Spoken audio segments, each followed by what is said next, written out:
Who do you voice in Onward, and what is he like? I voice Ian Lightfoot in Onward. He is a really interesting character. He's a lot like me in a lot of ways. But the one thing that I loved about playing him was creating this journey and this arc that he goes on throughout the movie. He goes from a really vulnerable little kid who doesn't really know how to express himself and is quite introverted, and by the end of the film he's almost the polar opposite. And it just was a really fun process for me because I kind of went through that much younger than Ian was, but it was really fun for me to kind of bring that little piece of me to life. I played Barley Lightfoot, the older brother to Ian.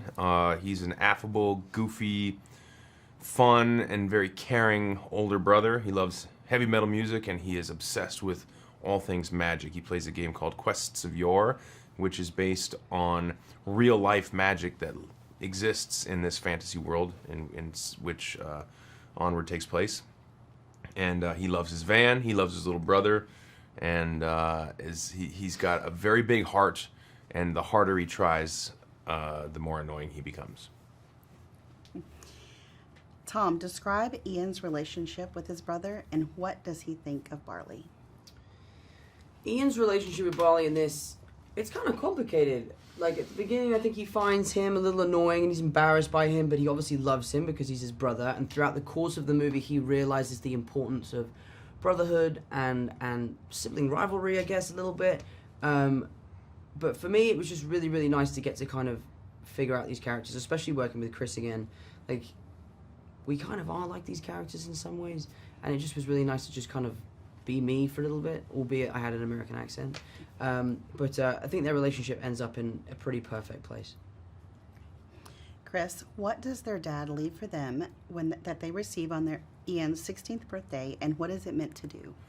On Ian's 16th birthday, it is revealed to him through his mother, played by Julia Louis-Dreyfus, who's amazing, by the way, that their father, who's long since passed away, has left behind a gift. She doesn't know what it is, but she was told to give it to her sons once they were both 16. So on 16th birthday for young Ian, he opens up a staff, and this staff has a gem with it, and we realize that our father, the character's father was a magician, and his spell that he's left behind with this staff is an opportunity for them to bring him back for one day and be able to spend a day with him. And that's obviously something they would both love to do because they barely have any memories of him at all. Tom, what happens when they first attempt the spell that prompts the quest? There's a running theme throughout the film where Barley kind of ruins everything. Like, he's always kind of getting in the way or making silly mistakes, and Ian quite often has to deal with the ramifications of that. And while we're performing the first spell, Barley decides to try and help out, and in doing so, I guess bashes Ian, and Ian ruins the spell, and therefore being left with half of our dad, just his legs. So we have to go on this quest together to bring the rest of him back, so you can see him again, and I can meet him for the first time. And through that process, we become closer than any two characters I think I've ever seen on screen, and it's a pretty magical relationship that blossoms. This is for both of you. How do you relate personally to this story? Well, I lost my father a few years ago. I have a great relationship with my brother, who, in a way, as my older brother, really helped raise me and was a big part of my upbringing, loved me to pieces and still does. And so it really resonates.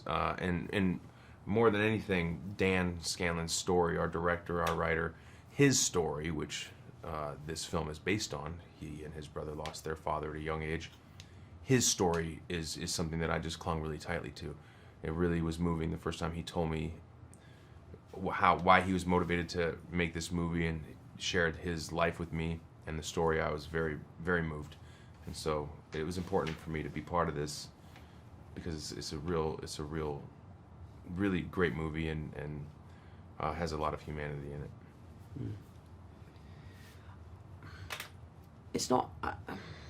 Maybe it's not how I relate to the movie, but I am so lucky to have such a great relationship with my dad, and us as Holland boys have been so lucky with the way he's raised us. He's been a very present father, and he's always been there for us. So for me, like, I had a real sense of responsibility and a duty to kind of bring this story to life and show that relationship I have with my dad through my relationship I have with Chris and through Ian with Barley. So I just drew a lot on my personal experiences with my dad teaching me to play golf, and then the first time that I ever beat him in golf, and all those kind of amazing memories that I look back on so fondly is basically all that happiness I've poured into this film. Okay. This one's for both of you again.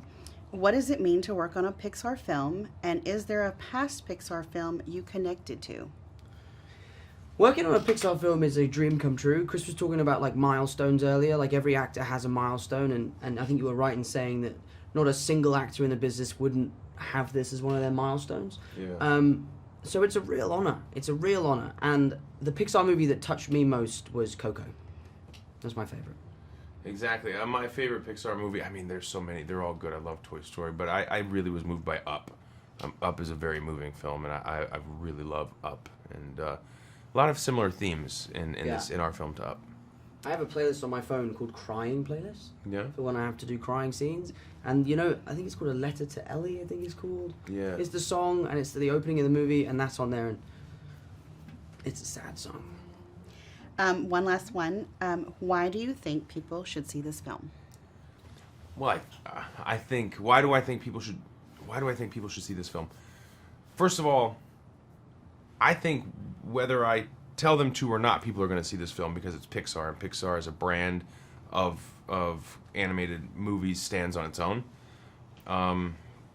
It's really exciting that I get to see the world wake up to these characters. It's fresh, it's new. It's not a sequel. It's original, and it's really exciting to think that the entire world doesn't know who Ian and Barley are right now as we give this interview, but in a couple weeks the whole world will, and I'm really excited for that. It's a great movie, and they should really see it, just because this love letter that our director is basically writing to his brother in this film is that alone is worth the price of admission. Why do I think people should see this movie? I think people should see this movie because it's refreshing and it's uplifting. We work in the art of escapism, and it's going to help people escape our world and come into this beautiful new world and see this crazy journey that we've created with Pixar and Dan. And I just think it's going to be a wonderful time for people to realize how grateful they are for family.